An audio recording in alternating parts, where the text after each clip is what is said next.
All right, I think I'm going to go ahead and get us kicked off so we have plenty of time to get through all the content and the Q&A. So, hi everyone. I want to welcome you to yet another one of our new and now sessions. So today we're going to be going over our HubSpot product updates for August 2024. I can't believe we are already in September. It's absolutely wild. But if you are new here, my name is Alexis Eaglin, and I'm a HubSpot certified trainer here on our Simple Strat team. All right. So in this new now series, we are basically just covering all of the latest and greatest updates that have been released in the last month. So we hope that you are just as excited as we are. We're going to give you tons of use case examples really designed to help you get real results now. We do host these every single month, so be sure you stay connected with me and Tyler so you never miss out on the next one. So today we are going to cover some exciting stuff. So we'll be talking about some automated prospect outreach, new campaign reporting, which I feel like people constantly ask me about campaign reporting. So that is exciting. And then some updates to forms that have also been very long awaited, probably the whole 6 years I've been a HubSpot specialist. I've heard about some of these requests. So glad to see those get fulfilled and tons more. So just stay tuned. A little housekeeping. So if this is your first time joining in, there is a little Q&A that you can kind of chat in your questions throughout today's session, and we will have some time reserved at the end so that we can answer those. So feel free to jot them down as soon as they pop into your head. And then today's session is also recorded, so you will get a copy of this in case you can't write everything down fast enough to take notes. We will be sure to share that with you in the next coming days. And also just keep in mind, a lot of the updates that we are going over might not apply to your particular tier. Sometimes things are just for pro or enterprise, but definitely still try to keep track of those things because there might be enough options there to justify why you might need those upgrades. So if you're not super familiar with us here at Simple Strat, we are a Diamond level solutions partner that helps you get more out of HubSpot. So we offer tons of assistance, whether you have questions about is now the time to upgrade your HubSpot. You want help setting up some of the new features that we'll be covering today. Maybe you've got a super messy portal and you have no idea what to do with it. You have the experts like us to kind of come in and save the day. So feel free to learn more about it at simplestrat.com/consult. All right, if you thought I was talking fast, you are in for a treat because I'm going to kick it over to Tyler and he is going to talk at hyper speed, I'm sure, as usual. Yeah, thanks, Alexis. It is the month before inbound, so you can tell that the HubSpot product team has been very, very, very, very busy. I feel like I say that every month, but this month is the most updates I've ever talked about in a single webinar. And I do have a little bit of a cold, so we'll hope my voice hangs in here. And I apologize in advance for any sneezes or cough breaks that I have to take. But we will jump right in here. So we're going to start with the updates that apply to all of the hubs. So marketing, sales, service, doesn't matter what hub you have these updates. But before we get into them, I just want to give you a very quick rundown of what you're going to see on the slides in case you're new here. So right here, you're going to see the name of the update. If you are looking for the update in the update section of your portal to enroll in a beta or to learn more about it, you can just type in this exact same name and that's how you'll find it.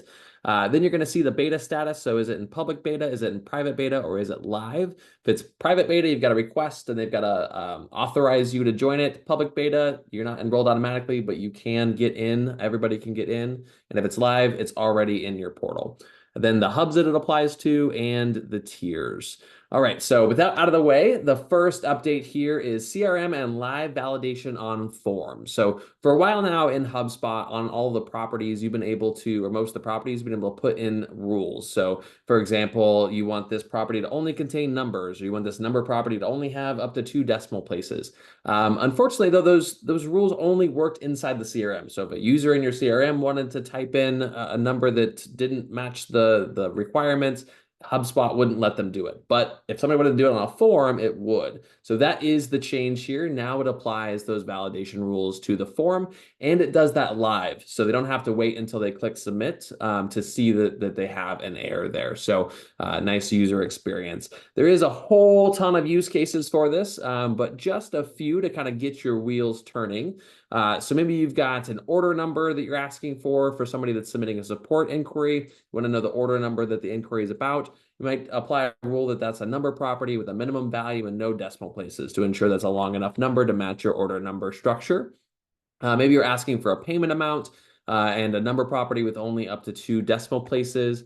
Maybe you want to set minimum character limits on text fields to prevent like a 1-letter fake response. Sometimes people just type ABC or something like that to get some gated content. Set a maximum character limit on text fields to prevent some spam hijacking, so they don't put a bunch of gobbledygook ad in a first name property, for example. And similarly, you can also prevent special characters in a text property to help prevent that. So obviously, all kinds of use cases beyond these, but again, hopefully these get your wheels turning a bit for how you can use these. And again, the great news is if you've already got these rules in place to help prevent people within your CRM from entering stuff that doesn't match your requirements, those will now be applied to forms already. So you might already have some of that in place. So you have to enroll in the beta to get that to go, though. All right, more form stuff. So these first 2 form updates are kind of little, and then we'll get into really big form stuff. So this one is finally the styling for forms is expanded. So the changes that you could make to how forms looked were pretty limited. You had some basic controls. You could change like the color of the button and things. But if you really wanted to customize those forms, you were embedding the raw HTML and applying CSS. Now the form styling is much, much more expansive. So you can control a whole lot more options for the text, the input text, the buttons, the background, and a whole lot more. So they've actually totally overhauled the form builder. When you go to build a form after you've enrolled in some of these betas, it'll allow you to use the new form builder. And then you'll see some of these options here, including the big one. This is the one that Alexis mentioned having heard about for a long time, customers wanting. I know a bunch of customers that use third-party tools because HubSpot didn't do it. But now they do. We finally have multi-step forms. So if you want to ask quite a few questions from folks, but you don't want to ask them all in one long form, you can now break your form into multiple steps, kind of multiple pages with different questions on each page, so to speak. One important note about this that does vary from some other form tools is the values that they're putting in here will only be stored if they get all the way through all the pages and hit submit.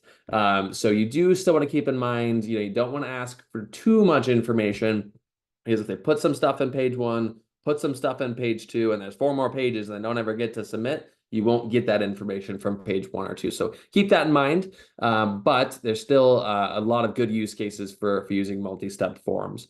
So a few of those use cases might be, maybe you've got a quote request form where you're asking a bunch of different questions, and it doesn't really make sense to ask that all at once. Or a digital assessment. So you've got like a quiz that you're then emailing back an assessment evaluation for, and there's a lot of different questions. You can do that in a multi-step form. A job application is a great example if you want to start, if you already do or want to start managing employees and applications through your CRM.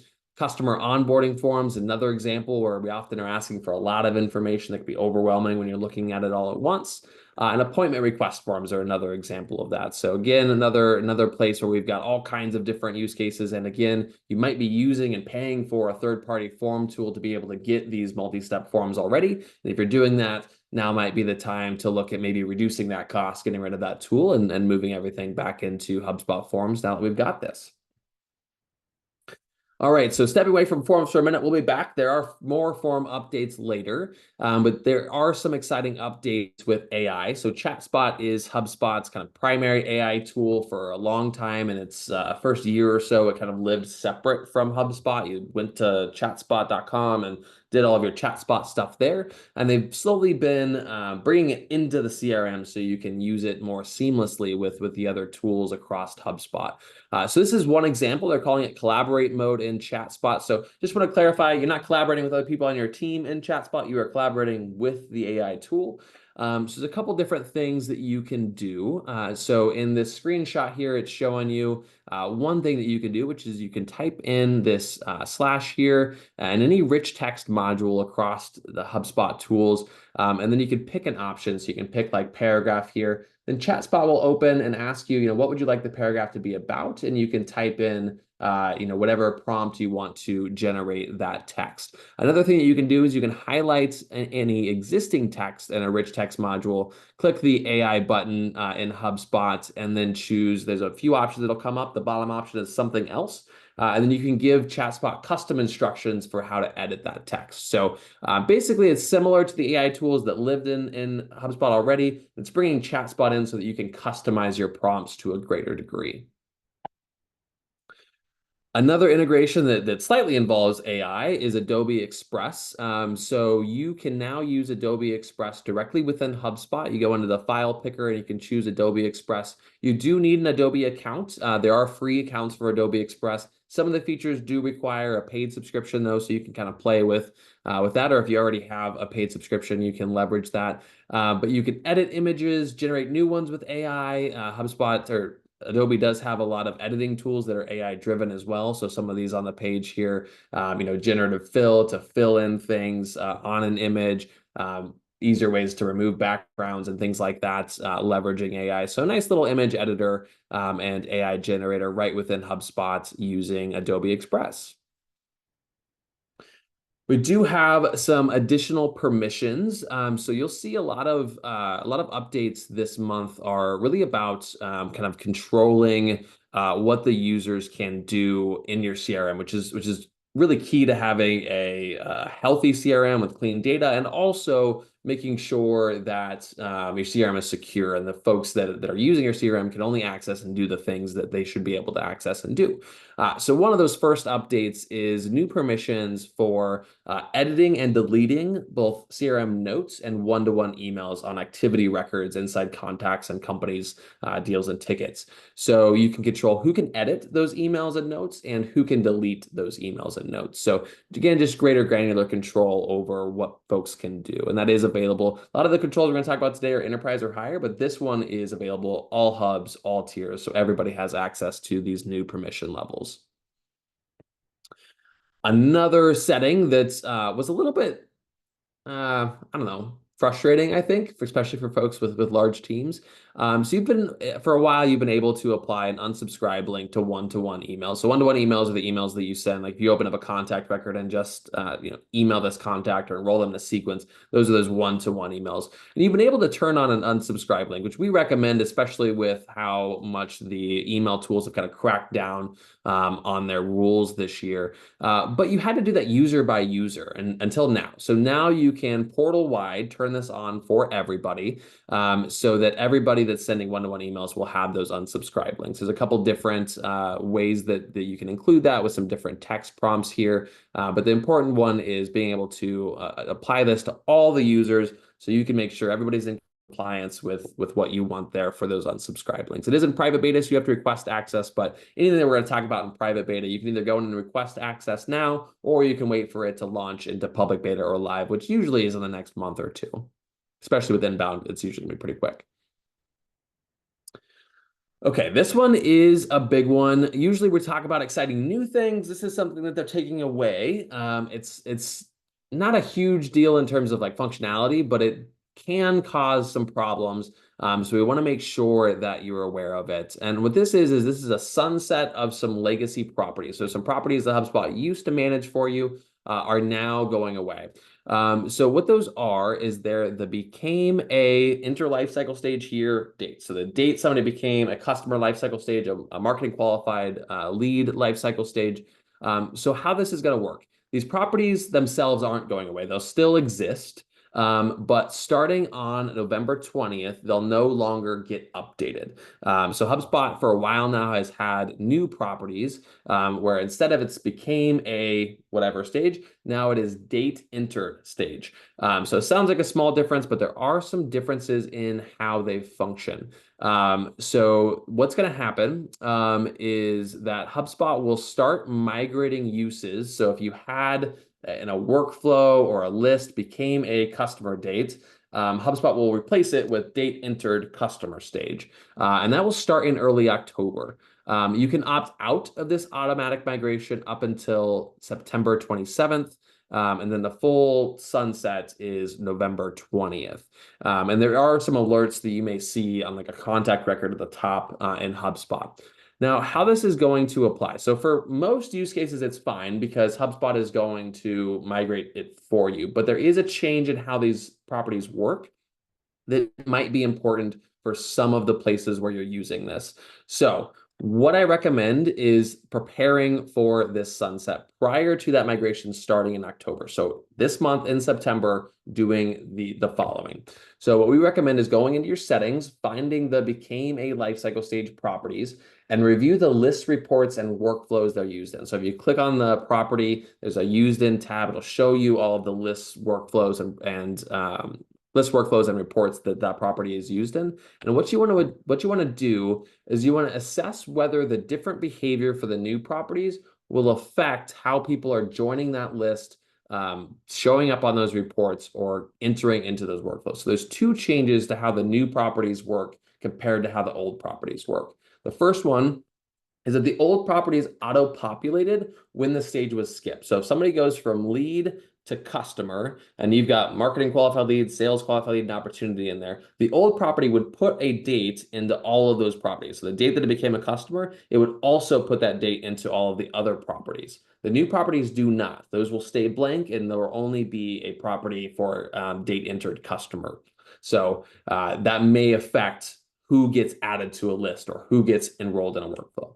The other change is that if a customer moved backwards in lifecycle, so if they were a sales qualified lead, got disqualified, and you move them back to lead, the old properties would clear out, so those values would be deleted. The new properties do not. They retain the dates. The last time somebody entered that stage, they retain that date. So again, could affect who's showing up in those lists and being enrolled in those workflows. So if those changes would affect how you want those lists, workflows, and reports to function, those are the ones that you need to make a manual change. And so you want to update those list filters, reports, and workflow triggers so that they're going to work correctly for you. I know that that's pretty nuanced. So I do run a LinkedIn newsletter. Each week I send out a new version on Monday. This next version that's coming out next Monday, I'm going to include a lot more detailed instructions and some examples of some places where this might trip you up. So if you want to subscribe to that, orangeadmin.com. It'll take you over to the LinkedIn page where you can hit subscribe if you want to take a look at those more detailed instructions next Monday. All right, so enough of the doom and gloom. We'll get back to more exciting things. So there's a lot of new reporting capabilities that are coming to us this month, a lot of things that people have been asking for, and things that are going to help us answer a lot of questions and make better decisions. So the first one here is that marketing events data is now available in a custom report builder. So you used to be able to have just some pre-built reports about your marketing events. Now you can have a lot more control over the reports that you want to build based on those marketing events. So how you can use this. Again, a lot of ways to use this, but a few use cases. Maybe you want to know how many of my event attendees are current customers versus leads. So you could show event registration or event attendance and have that broken out by contact lifecycle stage. Very, very valuable information. Are we actually generating new folks with these events, or are we just getting all of our customers? Could be good, but depends on your goal, right? How effective is each sales rep at driving event attendance? So show each event registration or attendance by each contact owner. Break it out by that. So if you're asking your sales folks to invite their customers or invite their leads to your webinar, for example, you could see, okay, which of my reps actually did that, and how well did they do that? How successful have we been in growing event attendance over time? So we could, again, show those event attendance and map that over time and show a line or a bar graph to see, okay, are we growing our webinar attendance? Are we shrinking it? I can tell you, we do webinars, we report on them in HubSpot. Getting information like this wasn't really easy with the reports that you had. And we've got dashboards with all kinds of different reports that we could do in just a single report now that we've got these available in the custom report builder.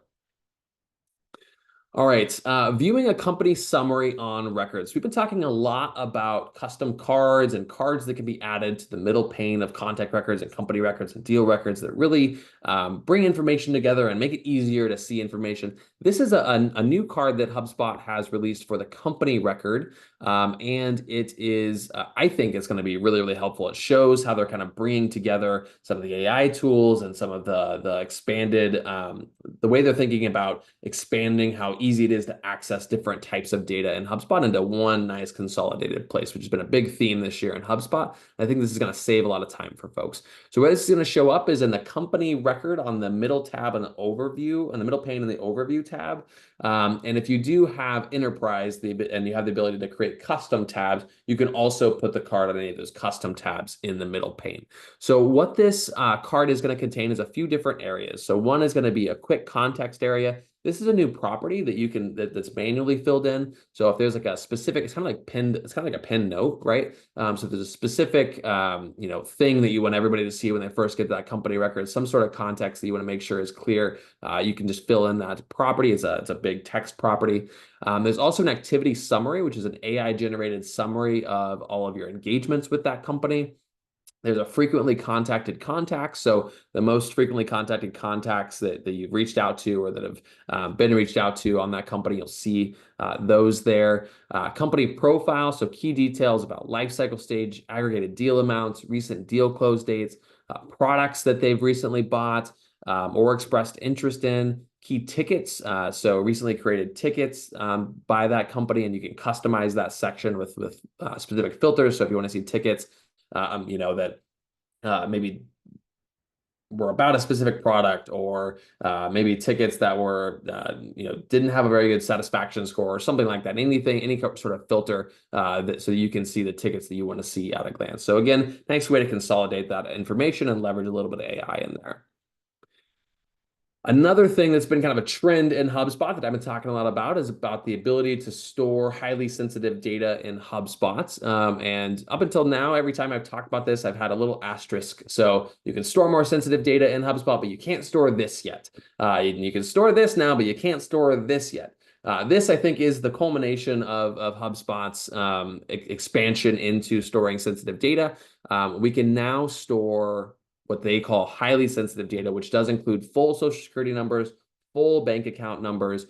There's some higher levels of encryption, and it's even harder for folks to get access to this that you wouldn't want access to it.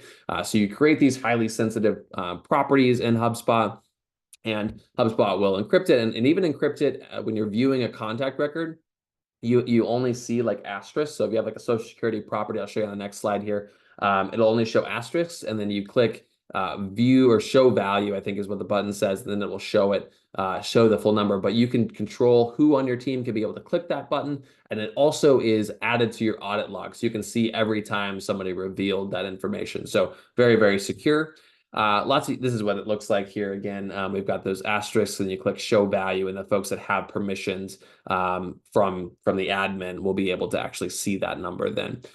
So lots of use cases for this, but a couple common ones for social security numbers might be employment verification, background checks, tax reporting, identity verification. A couple common reasons that you might need social security numbers. Of course, there are others. And then account numbers are the other ones. So banking, credit card, insurance customers, you might want to provide better support with account number verification, track how many accounts a customer has, and be able to look up the account number within HubSpot for easy access to other systems.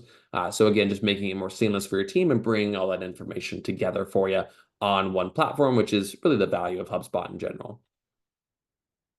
All right, this one is a little bit nuanced. So I will share one use case. So this is enterprise only, and it's the ability to share contact company deal tickets and custom object records with other folks. So right now, if you have permissions kind of locked down so that you can only see or only edit things that you own, then the only way to get other people to be able to do that was to change those permissions to team ownership, or to add like a second owner property and add it there. What this is very, very similar, but it's not actually saying that they own this. It's saying that this is shared with them, which you then can control their permissions. So again, in a lot of cases, the ownership workaround, having another owner property, is honestly the better use case. And you can do that on Pro. You're not required to have Enterprise to do that. But I wanted to share a specific kind of use case that I did hear that somebody is using for this, to give you a kind of an idea for how this might be used. So this use case, I was talking to somebody that uses HubSpot to manage a bunch of different franchises. So the multiple franchisees access HubSpot. And you can see how, technically each franchisee is their own business, right? And so you want to make sure that they can't necessarily access the contacts from another franchisee. So they didn't have their permissions very locked down. They could only see the things that their team owned, so the things that franchise owned. So what they're doing is this created a problem for them. Because if somebody from one franchise, a customer of one franchise visited another franchise and they wanted to add them to the CRM, they still couldn't do that because you still can't create duplicate contacts in HubSpot. They'd enter their email and it would say you can't create this contact, but they couldn't see the record from the contact that already existed because they didn't have permissions to see it. So that was creating some problems there. And so what they're doing is they're building out a custom solution. So this is API accessible and a custom UI card in HubSpot, so that they can then search that email address and then be able to share the card, as the API essentially automatically then shares that record with them. So the ownership is retained by the original franchisee, but now the franchisee where this customer is visiting can view that record so that they can serve that customer. So again, very specific, nuanced use case, but just an example of how creative use cases can be leveraged with this new sharing capabilities. All right, another kind of user control that I think has been is really important, especially for companies that really value, and all companies should really value locking down their customer data and that data that's in the CRM. So it is enterprise only, but what this is now you can control who can export information with a little bit more flexibility. So you could always control permissions for who could export records, but there really wasn't a way. If somebody didn't have permissions to export records, but they still needed to do an export, it was really clunky for them to kind of request those permissions. They're doing it via email or Slack or something like that. Now what you can do is just turn on export approvals, and you can give them the permissions to export, but still require an approval. And so when they go to export, it's going to have them select what admin or admins they want the approval request to go to. They can type a little message in there and then hit request approval. And then that will go to that admin. They won't actually be able to approve any requests or won't actually be able to export any data until that request is approved by that admin. So similar to email approvals or deal pipeline approvals that have been rolled out earlier this year, now we've got it for our exports. All right, so going strong. We still have a lot more updates to share with you, but just want to take just a very quick intermission here to talk about our next webinar that's coming out. Again, we do these first Wednesday of every month. The next one is really, really special because it's going to be right after inbound. So all of the things that's going to get all of that hype at inbound. We're going to talk about those things, talk about the use cases. So that is coming up on October 2nd. And you can register for that the same place you registered for this one, simplestrat.com/webinars. Hope to see you there. And by the way, if you are going to inbound, our whole team will be there. I'd love to meet you, talk about what you're doing with HubSpot, what session you're enjoying, just have a coffee or a drink, whatever you want to do. My email is tyler@simplestrat.com. We can do it old school. If you want to coordinate a meeting, just shoot me an email and we'll be sure to find some time to meet up with you. All right, back into our updates. So these next kind of round of updates are going to be, they apply to multiple hubs, but not all of them. Not all of the updates we've talked about so far have been all the hubs. These ones apply to multiple hubs. So the first one here is colored object tags now have new limits, and they can also be applied to custom objects. So these are those little colored tags you might have seen in your CRM or set up in your CRM for deals and tickets. You can now apply them to custom objects, and our limits are expanded. I was just talking to Alexis, like I can't believe that these are actually over a year old. I remember talking about the update as if it was yesterday, but it was like June of last year. So since then, what we found is that there are a ton of use cases for these. They're very, very valuable, but the limits were pretty low. Like I think professional level had only 10 tags you could create. So now the new limits are on starter. You can create up to 20 tags. Professional, you can create up to 40 different tags. And enterprise, you can create up to 80 different tags.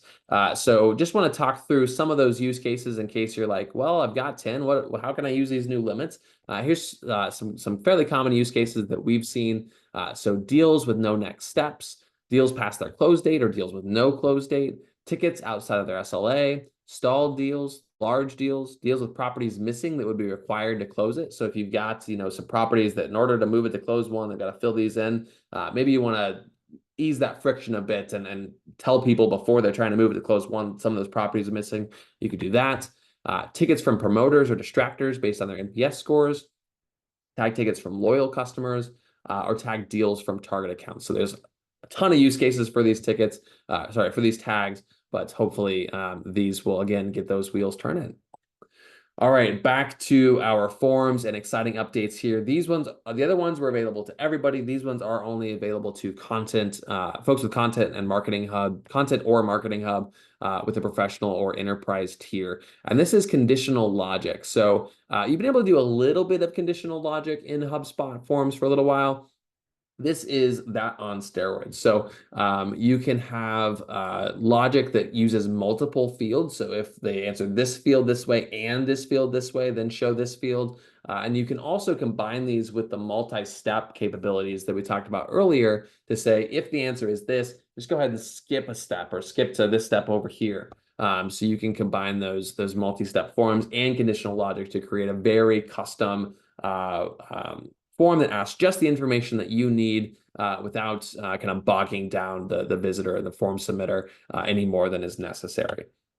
So I mentioned that these conditional forms, you can do a lot of complex logic. Here's a couple of simple use cases. Again, you get much more complex than this with the new tool.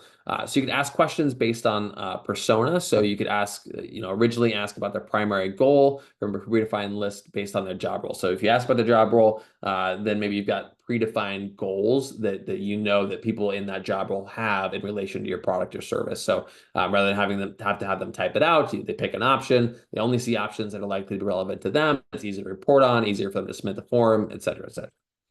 Ask further qualification questions if the qualification is uncertain. So maybe their revenue was lower than what your ideal customer profile is. So maybe you want to ask about funding. Maybe they can still afford your product because they just got a round of funding. But you want to ask that question to make sure you're not just ruling them out based on revenue, even though maybe they just got a ton of funding and they can still afford you. If they answer yes to were you referred to us by anyone, like this animation is showing us here, ask who referred them. Also works for other type of self-reported attribution. So if they select they heard from you from a podcast, ask which podcast, etc. All right, more on kind of customizing things for the visitor and a better visitor experience. We now have smart content available in CTAs, which I was very, very excited because the new CTA builder came out a little while ago. But I was very sad to see we lost smart CTAs. So the old legacy smart CTA builder had smart CTAs. And the new one didn't have anything like that. We couldn't, just one CTA, didn't matter who anybody was or how they were finding our CTA. Now with smart content inside of CTAs, it applies that same logic capabilities to our CTAs. So it's just like smart content anywhere else on a landing page, on a web page. Where we're customizing the content based on what we know about the visitor. Now we're customizing the CTA based on what we know about the visitor. So one use case for this is if you had smart CTAs set up in the legacy CTA builder and you are trying to move everything to the new CTA builder, but you had those smart CTAs hanging out because there wasn't any way to do it in the new CTA builder, now you can. I will note that HubSpot for a long time kind of talked about this like mandatory migration from legacy CTA builder to the new CTA builder. That is no longer a thing. You won't be able to create new CTAs. They are sunsetting the ability to create new CTAs in the legacy CTA builder, but they are now going to retain support for them. So you no longer have to migrate them. But if you want to migrate them, if you like the idea of having everything in one tool and not bouncing back between legacy and new and losing the ability to edit a legacy CTA, you can now migrate those new CTAs. You have to do it manually. It's not like a button. You have to recreate it manually, but you do have the capability to do that now. So if that's of interest to you, I know it was for me, you can do it. All right, other use cases for these smart content CTAs. You could use the ad source smart rule to show CTA messaging that's aligned with the ad they clicked on to get to the page. So if you've got different ad headlines out there and you want the button on a landing page or the button on the home page to match the headline of the ad they clicked on, you can do those kinds of things now. You can use a country smart rule to show localized CTAs, so a message that's kind of customized to where they're at in the world. Use a device type smart rule to show mobile optimized CTA for mobile visitors who've got an image in there, especially if the image has text on it. Maybe you want to change that up if they're looking at it from a small screen. Use a lifecycle stage smart rule to show CTAs optimized for the visitor's place in the buyer journey. So if they're marked as a lead, maybe you want to show top of funnel content. They're marked as a marketing qualified lead or a sales qualified lead. Maybe you want to show like a book a demo CTA. And maybe if they've got, if they're already a customer, you're going to show CTA focused on upsells or cross sells. We can also use contact list membership to smart rules to show CTAs based on a known persona or a known product interest. So you're creating a list, you're segmenting them into a list based on what you know about them, and then showing CTAs that are relevant to people on that list.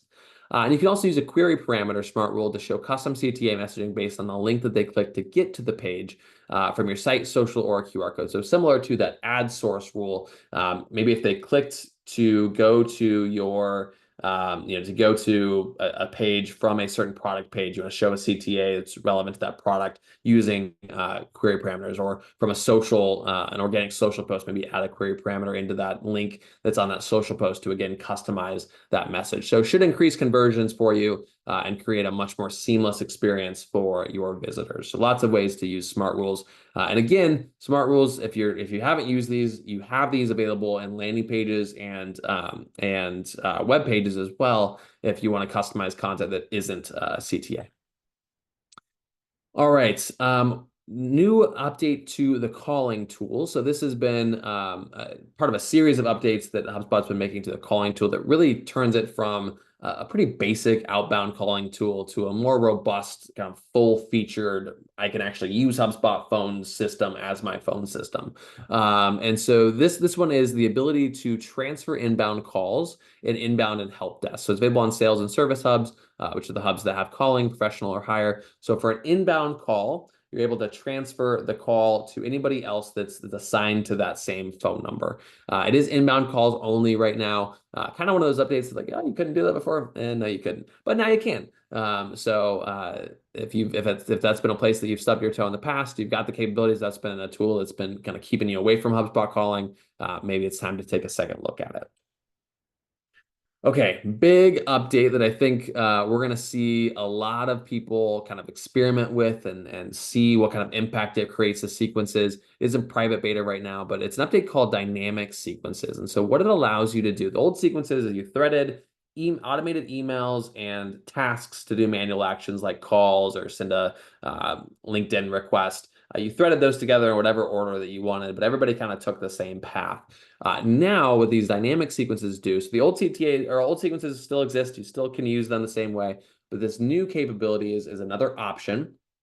And what it will do is it will thread automated emails until either it reaches the end of those automated emails or somebody interacts with that. So somebody clicks on an email, opens an email, and at that point, it will kick it over into a string of manual tasks. So this would be for, we want to see if anybody's going to engage in the sequence. The folks that are engaged, now I want my sales team to actually spend some time giving them a call, connecting with them on LinkedIn, whatever the manual tasks are. So my recommendation once you're in the beta is to replace legacy sequences that make sense to replace. So how do you know if they make sense to replace?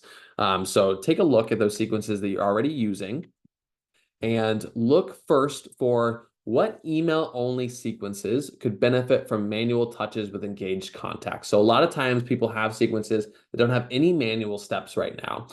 So if that's true, if you've got some sequences that are all emails, which of those sequences would benefit from some manual touches for folks that are engaged? So typically these are going to be sequences where the open or clicks are high, but whatever you're trying to get them to do in the sequences, so book a meeting, or any other goal, sign up for a webinar, like that's not happening. So that would be a great sequence to add some manual touches in for those folks that are engaged to see if you can get more of those things to happen. Another place where these dynamic sequences are great to replace those legacy sequences is if you've got sequences that have manual steps in them near the beginning. So maybe the first couple steps or the second and third, fourth step are manual touches.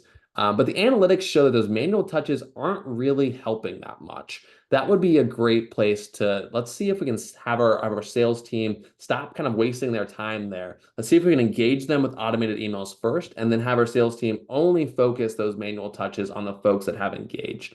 So those would be the two places that I'd recommend experimenting with some of these dynamic sequences, at least in the beginning here. But try replacing those with dynamic sequences and then compare the performance after a sufficient period, depending on your volume, but a couple weeks, couple months, whatever makes most sense based on how many of those sequences you're sending out, and see what kind of difference that's making for you.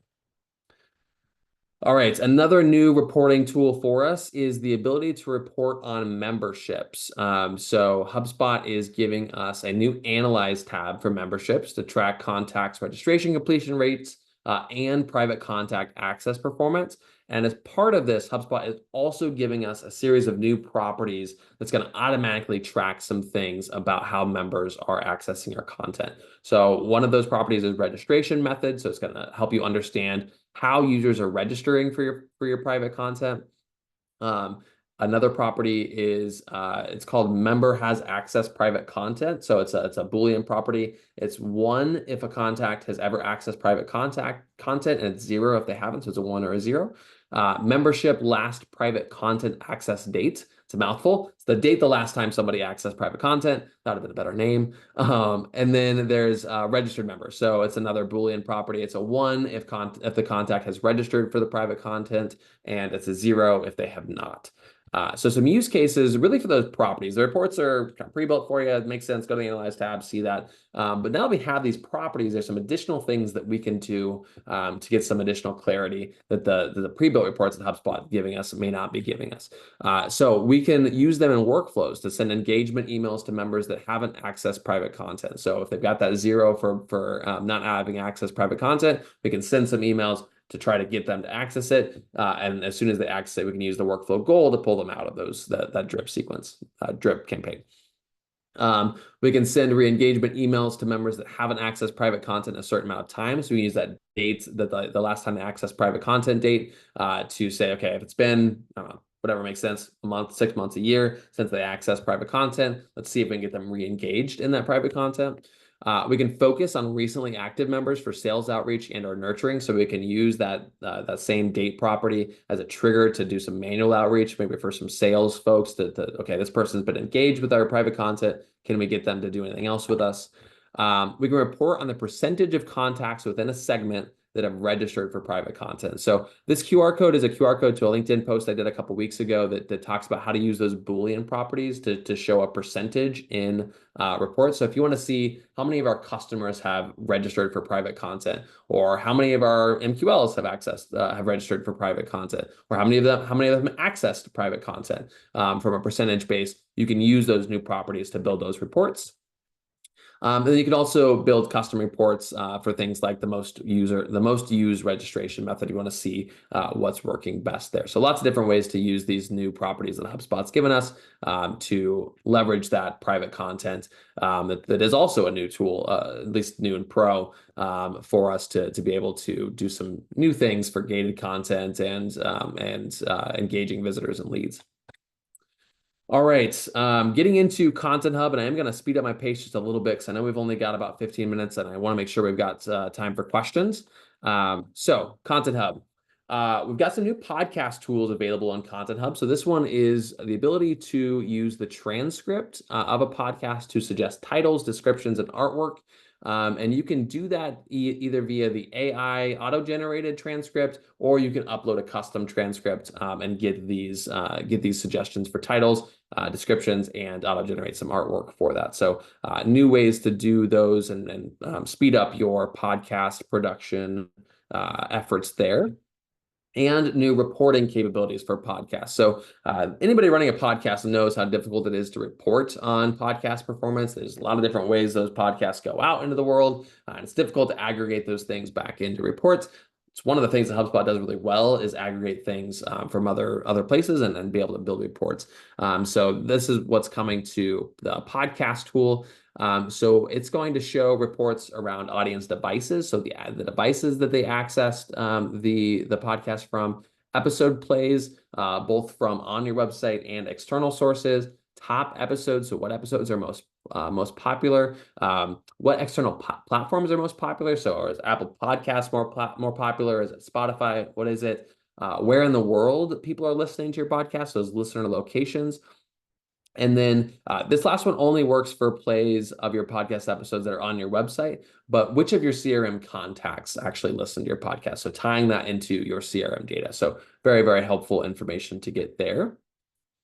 Also in Content Hub, we've got this remix tool that's been available for us so we can repurpose our content. The update here is the ability to take a PDF, audio file, and video file and repurpose those files. So those weren't available to us until now. So some use cases for this. We can create social posts and add in a landing page to promote a case study or a white paper PDF. We can create social posts and a blog post for a podcast episode that you or a member of your team appeared on. We can turn a white paper into multiple blog posts, like this example is showing here. We've got a research report, and we've got multiple different blog posts coming out of that research report. And we can create a blog and social posts about a video you'll be posting on YouTube. So just some examples for using those new file types and how to repurpose them and make them go a little bit further, all using AI to at least get you started with that other type of content. Another update to our member-based content, so just making it a little bit easier for our members to access that private content. They can now sign in with Google. So this does require configuration with Google Cloud Console. It's a little bit scary if you've never done it before, but if you go into the product updates section, they do have very detailed step-by-step instructions on how to associate that. This is something I recommend. It's something that is going to help add a little polish to your membership content, and also just make it so much easier for your visitors to access it. A lot of people love just the sign in with Google rather than trying to have to remember a password for yet another thing. All right, moving into Marketing Hub. So this is actually something I've talked about before when it was in private beta, but there was enough changes for the public beta and a new name, which I'm very, very happy about because I got very confused with it being called Marketing in the Marketing dropdown. But it's now called Home. So you go to Marketing, it's called Home there. And it's going to show you things, assets that you've been recently working on, so you can quickly jump back into things. It's going to show you things that may need attention because it's not working. So using some AI there. What's coming up, so a list view of the marketing calendar to see what's scheduled for the day, approvals if you're on enterprise and you have approvals for different asset types like emails, and then tasks, so see all the marketing tasks assigned to you with quick actions to create, edit, and complete tasks. So again, nice consolidated place for our marketers to kind of see everything they're working on and take action. An update to our social scheduler. So Instagram stories are now available to post directly from HubSpot.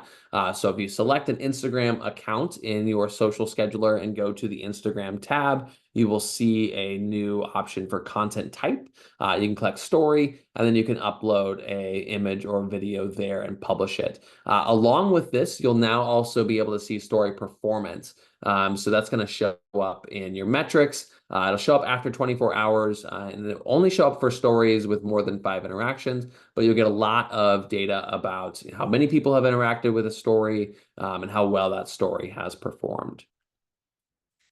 Also, with our social scheduler here, our social tool, we've got this is kind of 2 updates in one. So one is that the social inbox, our ability to reply to comments and handle messages, has kind of been re-envisioned in HubSpot's words. And then the other thing is that we're adding in YouTube commenting for enterprise users. So if you have enterprise, you can now manage your YouTube comments, which is, again, nice place to do that all in a consolidated tool. So very exciting for anybody that uses YouTube, like that we do, so we no longer have to go into YouTube to manage all of those comments.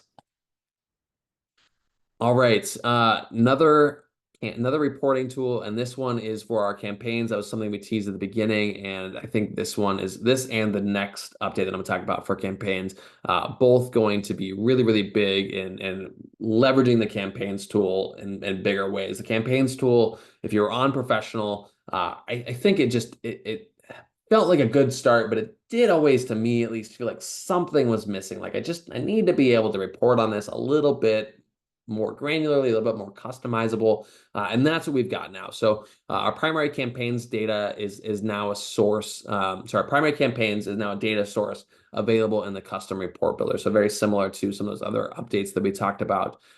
So we can do things like answer questions around how do my influence contacts move through my lifecycle stages? So, how many MQLs did this campaign generate? How many SQLs did this campaign generate? How many opportunities did this campaign generate? Very, very granular into our lifecycle stages by campaign. How many contacts have been influenced per campaign? So we show multiple campaigns on a single report and show influence contacts there to see which campaign is working best. How many deals have been generated by the influence contacts by campaign? So again, same kind of thing, multiple campaigns in one report. How many deals are we creating by campaign? what's my total campaign spend versus my campaign budget per campaign. So we can see how well we're meeting our budgets for each campaign. What campaign has the highest amount of page views, etc. What campaign has the highest variety of channels? So how many asset types do we have in each campaign? So lots of different questions we can answer with campaigns, and there's even more than this because that custom report builder is so flexible. But again, I've said this a lot. Hopefully this helps get your wheels turning in terms of questions that you might want to answer about your campaigns. The built-in campaign reporting isn't answering. But the built-in campaign reporting is also getting better with new ROI reporting right inside of our campaign's performance tab. So this is something that's drives me crazy until now. We can put in our spend data and we can put in our how much revenue we generated, but we can't connect those dots. They were on like two different screens. We had no connection between those two data points in our reports until now. It's going to compare our spend with our attributed revenue and give us a nice clean ROI percentage. We can report right up into the C-suite, right up into the board, right up into our CMO and say this campaign generated this much ROI, which I'm very excited to see. I'm really hoping this is like a teaser of like true like customer acquisition cost reporting inside of HubSpot. But that we'll be happy for this for now and move on. All right, an update to our email builder. So this is some expanded capabilities to optimize our emails for mobile directly in the drag and drop builder. So this is something that we used to have to kind of stub our toe on and then send it over to the developer and have a hard-coded email template and then back over to the developer. We needed to edit it, pain in the butt. Most of the time we just gave up and just didn't do what we wanted to do in the first place and did whatever we could in the drag and drop builder, which I know we've experienced clients frustrated with that in the past. So some updates here, the two updates really is we can now very easily show or hide modules on desktop or mobile. So if a module doesn't make sense on desktop or it doesn't make sense when viewed on mobile, we can show or hide those things.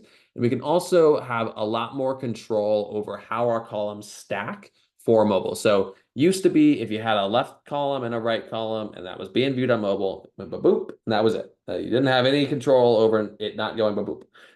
Now we can say don't stack them, still show them side by side. We can say go this way instead of this way. So it seems like a small thing. I can tell you we had a client that it was a big thing because they moving over from another platform. They really wanted this the way their column stacked to stay the same. And the old drag and drop builder, you couldn't do that. It had to hard code that in. So small thing, but big for some people for sure.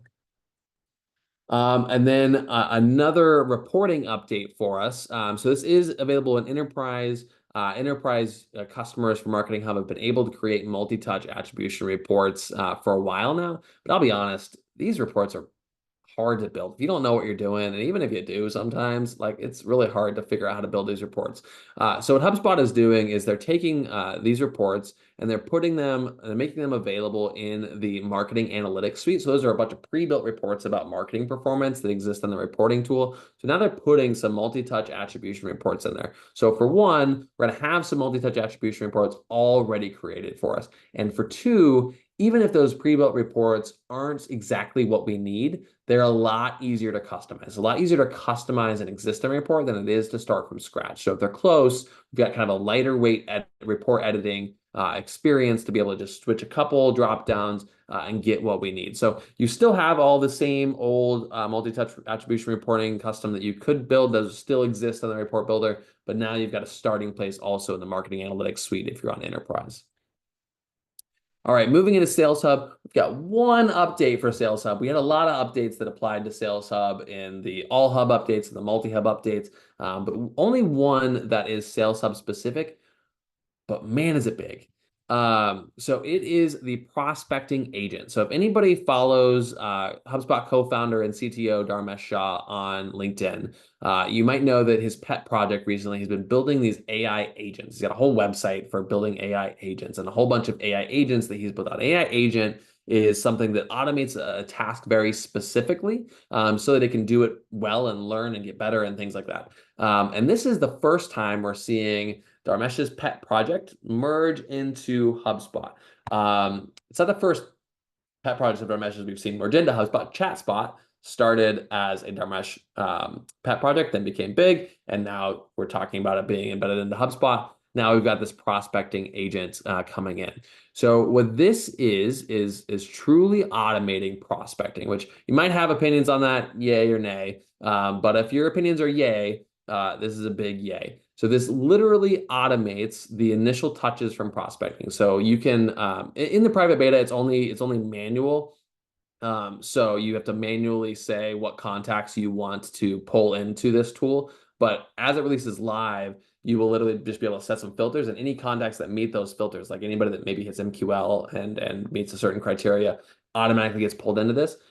This tool will use AI to craft 3 emails or up to 3 emails and send them automatically to the contact. You can either have it send them automatically, or you can have it kind of run by you or somebody on your team for approval before it sends up. If you want to edit, if you don't fully trust AI, which might not be a bad idea to not fully trust the AI yet, you can edit those emails before they go out. But then it'll just send them. So you can either approve them or trust AI to do it for you.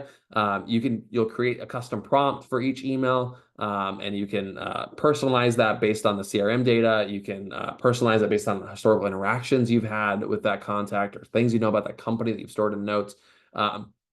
This, I think, to be honest with you, I think this is going to be clunky as all get out for a while. But this is the kind of thing that 2 years from now, 3 years from now, are going to be, this is what we're going to point to AI really changing the game for CRMs and for sales. So if you're on the forefront, if you're already trying out tools like Clay, if you're already leaning into AI to try to automate and speed things up, I think this is going to be a very exciting tool that lives right inside of HubSpot for you to kind of dip your toe into the water and see if we can add some efficiency to our prospecting.